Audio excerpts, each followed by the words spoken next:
Hello everyone, today I'm talking about Croatia. Croatia is located right at the crossroads of Central Europe and Southeast Europe, and it's kind of shaped like a dragon, which is quite cool because dragons are really in right now with Game of Thrones and all, right?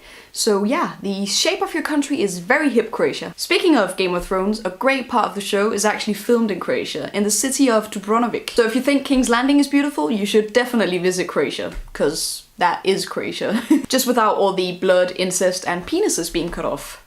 I think we'll all somehow manage without all those things. The Croatian people settled on the area of present-day Croatia around the 7th century. The area was then made up of ruins of the Roman Empire, and many of the Roman traces are still apparent, with their most famous probably being the very well-preserved amphitheatre, the Pula Arena, which is the 6th largest amphitheatre in existence. So if bloody gladiator fights interest you, go watch the TV show Spartacus Vengeance. It has everything bloody and gladiator. Oh, and maybe visit the Pula Arena in Croatia as well. Croatia is very sunny. The country enjoys more sun hours than Sydney. It's also very fortunately located by the Adriatic Sea, which provides it with stunning crystal blue coastlines. It's an amazing place to visit. Alfred Hitchcock even once stated that the seaside Zadar in Dalmatia has the best sunset in the entire world. And that's gotta mean something when it's coming from one of the most famous directors of all time. If it came from one of the directors of High School Musical or something like that, I'd probably be more like, yeah, right. Croatia has more than 1,200 islands, isles and inlets, and there are just so many beautiful places that you can visit. I could literally make a whole video just about how beautiful Croatia is. And the world's first sea organ, which is considered a musical instrument, is located in Zadar. It's played by the sea's rhythmic waves that hit certain tubes underneath a set of steps. Now this does sound quite intriguing, but also a bit scary that the sea plays an instrument. It reminds me of all those horror movies about nature taking over and killing us all. Great invention though, Croatia.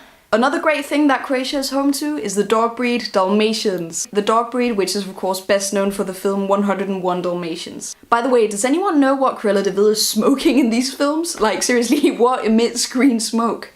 Must be some strong stuff. Maybe Fetty Wap's Trap Queen song is about her.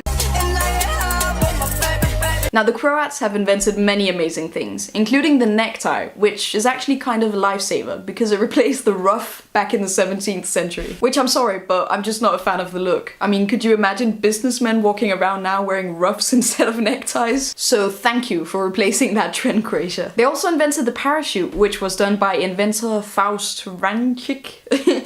Here's one of his illustrations of the parachute before he allegedly tried it out himself.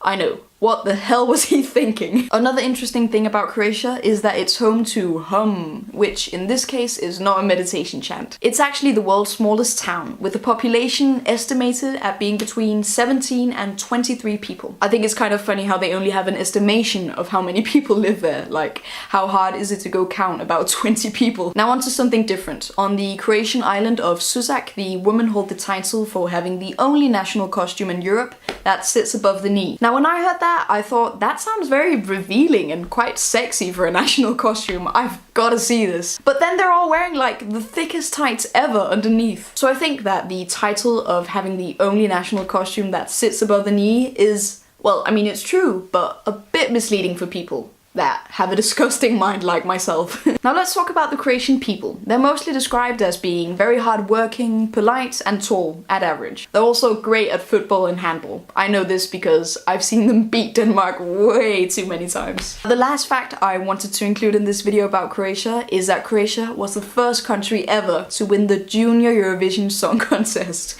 with the singer Dino. I remember it very, very vividly. I even voted for him. Anyhow, I hope you enjoyed this video and I'll see you guys tomorrow. Bye!